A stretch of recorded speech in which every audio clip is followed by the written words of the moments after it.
Hi. Vishnu Mohan direct ചെയ്ത പടം കഥ ഇന്ന് വരെ. എനിക്ക് തോന്നുന്നു മലയാളത്തിൽ അധികം പറഞ്ഞ് ശീലിച്ചിട്ടില്ലാത്തൊരു ടൈപ്പ് ഓഫ് സ്റ്റോറി ടെല്ലിംഗ് മെത്തേഡാണ് ഈ സിനിമയിൽ ഉപയോഗിച്ചിട്ടുള്ളത്. എനിക്ക് ആ ഒരു പ്രസൻറ്റേഷൻ, ആ ഒരു മേക്കിംഗ് സ്റ്റൈൽ എനിക്ക് വല്ലാണ്ട് ഇഷ്ടപ്പെട്ടു. 4 ലവ് സ്റ്റോറീസാണ് ഈ സിനിമയുടെ ബേസിക് പ്ലോട്ട് എന്ന് പറയുന്നത്. അതിൽ ആദ്യത്തേത് ബിജു മേനോനും മേതിൽ ദേവികയും, ഈ 2 ആൾക്കാരുടെ സ്റ്റോറിയാണ് ഇതിൽ ആദ്യം സ്റ്റാർട്ടിങ്ങിൽ തന്നെ കാണിക്കുന്നത്. അതിനേക്കാളും മുമ്പ് ഈ സിനിമ സ്റ്റാർട്ട് ചെയ്യുന്ന തന്നെ രസമായിട്ടാണ് കേട്ടോ. മലയാളത്തിലെ നല്ല അറിയപ്പെടുന്ന റൊമാൻറ്റിക് സിനിമകളൊക്കെ ഉണ്ടല്ലോ, അതിൻ്റെയൊക്കെ ചില പ്രധാനപ്പെട്ട ഭാഗങ്ങളൊക്കെ കാണിച്ചുകൊണ്ടാണ് ഇതിൻ്റെ ടൈറ്റിൽ ഒക്കെ കാണിക്കുന്നത് സിനിമയുടെ. അപ്പോൾ സിനിമയുടെ മൂഡിലേക്ക് നല്ല അടിപൊളിയായിട്ട് കൊണ്ടുവരുന്നുണ്ട്. എന്നിട്ട് ആദ്യം കാണിക്കുന്നത് ട്രിവാൻഡ്രത്ത് സെറ്റ് ചെയ്ത് വെച്ചിട്ടുള്ള നമ്മുടെ ബിജു മേനോനും മേതിൽ ദേവികയും തമ്മിലുള്ള ഒരു ലവ് സ്റ്റോറിയാണ്. പക്ഷെ ആ സിനിമയുടെ ഒരു പ്രശ്നം, ആ ഒരു ഭാഗത്തിന്റെ പ്രശ്നം എന്ന് വെച്ചാൽ അത് വളരെ ഏജ്ഡ് ആയിട്ടുള്ള ആൾക്കാർ, അതായത് 40+ ഏജിലുള്ള ആൾക്കാരുടെ ലവ് സ്റ്റോറിയാണ് പറയുന്നത്.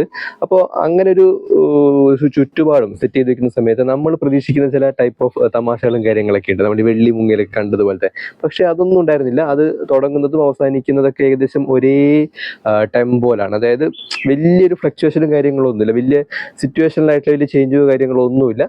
എങ്ങനെ തുടങ്ങിയോ അതുപോലെ തന്നെ ഒരു പോലെ അവസാനിക്കുന്ന രീതിയിലാണ് ആ ഒരു ഭാഗം ഉണ്ടായിരുന്നത്. പക്ഷെ ഇത് ഒറ്റ കഥയായിട്ട് പറയുന്നതല്ല കേട്ടോ, നോൺ ലീനിയർ ആയിട്ട്. അതായത് ഇതിൻ്റെ ഇടയിൽ വേറെയും സ്റ്റോറികളും കാര്യങ്ങളൊക്കെ വരുന്നുണ്ട്. രണ്ടാമത്തെ കഥ സെറ്റ് ചെയ്ത് വെച്ചിട്ടുള്ളത് ഒരു ഹൈ റേഞ്ചിലാണ്. നമ്മുടെ ഹക്കീം ഷായും അനുശ്രീയും തമ്മിലുള്ള ഒരു ലവ് സ്റ്റോറി. പിന്നെ അതിനുശേഷം ആലപ്പുഴയിൽ സെറ്റ് ചെയ്ത് വെച്ചിട്ടുള്ളത് നമ്മുടെ അനു മോഹനും നിഖില വിമലും പെയറായിട്ടുള്ള ഒരു സ്റ്റോറി. പിന്നെ 2 കുട്ടികളുടെ, അതായത് ഒരു സ്കൂൾ ലവ് സ്റ്റോറിയും ഈ സിനിമയിൽ പറഞ്ഞു പോകുന്നുണ്ട്. ഈ 4 കഥകളും നോൺ ലീനിയർ ആയിട്ട് അങ്ങോട്ടും ഇങ്ങോട്ടും ഓവർലാപ്പ് ചെയ്ത് വരുന്ന രീതിയിലാണ് സിനിമയിൽ പറഞ്ഞു പോകുന്നത്. ക്ലൈമാക്സിലേക്ക് വരുന്ന സമയത്താണ് നമുക്ക് അതിൻ്റെ ഏകദേശം കംപ്ലീറ്റ് ആയിട്ടുള്ള രൂപം പിടികിട്ടുക. ആ ഒരു മേക്കിംഗ് സ്റ്റൈൽ എനിക്ക് വല്ലാണ്ട് ഇഷ്ടപ്പെട്ടു.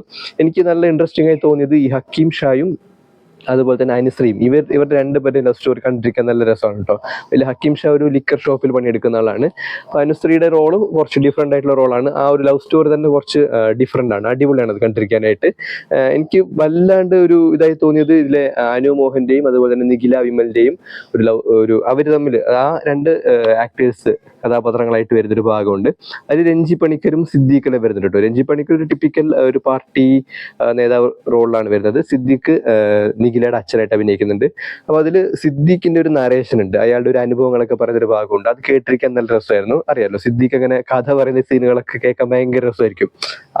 അവർ പറയുന്നതാണെങ്കിൽ പോലും നമുക്ക് ഇങ്ങനെ മനസ്സിൽ ഇമേജിൻ ചെയ്യാൻ വേണ്ടി പറ്റും. അങ്ങനെ ഒരു പ്രത്യേകത അദ്ദേഹത്തിന്റെ നരേഷൻ ഉണ്ട്. പിന്നെ ഈ സിനിമയിൽ മൊത്തത്തിൽ നോക്കിക്കഴിഞ്ഞാൽ ചില ടൈപ്പ് ഓഫ് വിശ്വാസങ്ങൾ, ചില മനസ്സിലായില്ലേ, ഡിവോഷണൽ ആയിട്ടുള്ള ചില കാര്യങ്ങളൊക്കെ വല്ലാണ്ട് ഡിപ്പെൻഡ് ചെയ്ത് നിൽക്കുന്നത് പോലെ തോന്നി. പിന്നെ ചില പുരോഗമനപരമായിട്ടുള്ള പലതും ഇല്ല. അതായത് ഈ സിനിമയിൽ ഞാൻ പറഞ്ഞില്ലേ, മേതിൽ ദേവികയുടെ റോള്, ഇവരൊരു ജിയോളജി വകുപ്പിലെ ഒരു ഉദ്യോഗസ്ഥയാണ്. പക്ഷെ അവര് രണ്ടാമത് കല്യാണം കഴിക്കാൻ പോകുന്ന സമയത്ത് ഇവരുടെ അനിയനോടൊക്കെ ചോദിക്കുന്നതൊക്കെ ഉണ്ട്. അപ്പോൾ അങ്ങനെ ചില പഴഞ്ചൻ കാഴ്ചപ്പാടുകളിലൂടെയൊക്കെയാണ് സിനിമ പോകുന്നത്. പിന്നെ ചില വിശ്വാസങ്ങളൊക്കെ ഇങ്ങനെ മുറുക്കെ പിടിക്കുന്നുണ്ട്. അങ്ങനെ ചില പ്രശ്നങ്ങളൊക്കെ ഉണ്ട്. പിന്നെ ഞാൻ പറഞ്ഞില്ലേ, ഒരു സ്കൂൾ ലവ് സ്റ്റോറി വരുന്നുണ്ടെന്ന് പറഞ്ഞില്ലേ, അതിലും നമ്മൾ ഒരുപാട് തവണ കണ്ടിട്ടുള്ള type of school love story തന്നെയാണ്. ഒരു വലിയൊരു പുതുമയൊന്നും നമുക്ക് അങ്ങനെ പറയാൻ വേണ്ടി പറ്റില്ല. പിന്നെ ആ ലവ് സ്റ്റോറിയിൽ, അതായത് 2 കുട്ടികളുടെ ലവ് സ്റ്റോറിയിൽ അപ്പുണ്ണി ശശി എന്ന് പറയുന്നൊരു ആക്ടർ ഉണ്ട്, അറിയാലോ. എനിക്ക് തോന്നുന്നു ഇന്ത്യൻ റുപ്പിയിലെന്ന് തോന്നുന്നു. ഇന്ത്യൻ റുപ്പിയിൽ കള്ളനോട്ടും കൊണ്ട് മറ്റേ ബാറിൽ പോകുന്നില്ല ഒരു ചങ്ങായി. അപ്പോൾ അദ്ദേഹം അഭിനയിച്ചിട്ടില്ല. പുഴു സിനിമയിൽ പാർവതിയുടെ പേരായിട്ട് അഭിനയിച്ചിട്ടുള്ള ആളില്ലേ. അപ്പോൾ അദ്ദേഹത്തിന്റെ കഥാപാത്രം അടിപൊളിയായിരുന്നു കേട്ടോ. അപ്പോൾ അധികം ഡയലോഗൊന്നും ഇല്ലാതെ തന്നെ ഇമോഷൻസിനെയൊക്കെ നന്നായിട്ട് കൺവേ ചെയ്തിട്ടുണ്ട്. നല്ല നോട്ടബിൾ ആയിട്ടുള്ളൊരു പെർഫോമൻസ് ആയിരുന്നു അദ്ദേഹത്തിൻ്റെത്. പിന്നെ ബിജു മേനോന്റെ ഫ്രണ്ട്സ് ആയിട്ട് ഈ കോട്ടയം രമേശ്, പിന്നെ ഈ അടുത്ത കാലത്ത് ഇൻസ്റ്റഗ്രാമിലെല്ലാം റീലിൽ ഒരു ജ്യോതിഷം പറയുന്ന ഒരാളുടെ വീഡിയോ വൈറലായില്ലേ. അതായത് ഇന്ന് പ്രണയിച്ചു കഴിഞ്ഞാൽ ഈ ജാതകം നോക്കേണ്ട കാര്യമില്ല എന്നൊക്കെ പറഞ്ഞാൽ, ആക്ടറിന്റെ പേരറിയില്ല, ആക്ടറല്ല, അയാളുടെ പേരറിയില്ല. അപ്പം അദ്ദേഹമൊക്കെ ഇവരുടെ ഫ്രണ്ട് സർക്കിളിലുള്ള ആൾക്കാരായിട്ട് അഭിനയിച്ചിട്ടുണ്ട്. പക്ഷെ ആ ഒരു ഗ്യാങ് ഒന്നും എനിക്ക് അത്ര ഇഷ്ടപ്പെട്ടില്ല. അതായത് ഒരു ഗുമ്മില്ലാത്തൊരു രീതിയിലാണ് പറഞ്ഞു പോയിട്ടുള്ളത്. അപ്പോൾ 4 ലവ് സ്റ്റോറീസും ഇങ്ങനെ നോൺ ലീനിയർ ആയിട്ട് പറയുന്നുണ്ടെങ്കിൽ പോലും ഇതിൽ പല കാര്യങ്ങളും നമുക്ക് ഇമോഷണലി കണക്ട് ചെയ്യാൻ പറ്റാത്ത, റിലേറ്റ് ചെയ്യാൻ പറ്റാത്ത കുറേ കാര്യങ്ങളൊക്കെ ഉണ്ട്. ഇനി ടെക്നിക്കൽ സൈഡിലേക്ക് വന്നു കഴിഞ്ഞാൽ ജോമോൻ ടി ജോൺ ആണ് പടത്തിന്റെ സിനിമാറ്റോഗ്രാഫി ചെയ്തിട്ടുള്ളത്. ഷമീർ മുഹമ്മദ് ആണ് എഡിറ്റിങ്. ആ 2 കാര്യങ്ങളും രസമായിരുന്നു കേട്ടോ. പ്രത്യേകിച്ച് ആലപ്പുഴ ഭാഗത്തൊക്കെ എടുത്തിട്ടുള്ള ചില ഷോട്ടുകളുടെ ട്രാൻസിഷനൊക്കെ നല്ല രസമായിരുന്നു. മ്യൂസിക് നോക്കിക്കഴിഞ്ഞാലും അങ്ങനെ വലിയ രസമുള്ള പാട്ടുകളൊന്നുമില്ല. അപ്പോൾ 2 മണിക്കൂർ 10 മിനിറ്റ് ഡ്യൂറേഷനുള്ള ഒരു ഫീൽ ഗുഡ് മൂവി. പക്ഷേ ഇത് ബോറടിപ്പിക്കില്ല കേട്ടോ, ബോറടിക്കില്ല. നമുക്കിങ്ങനെ കണ്ടിരിക്കാം.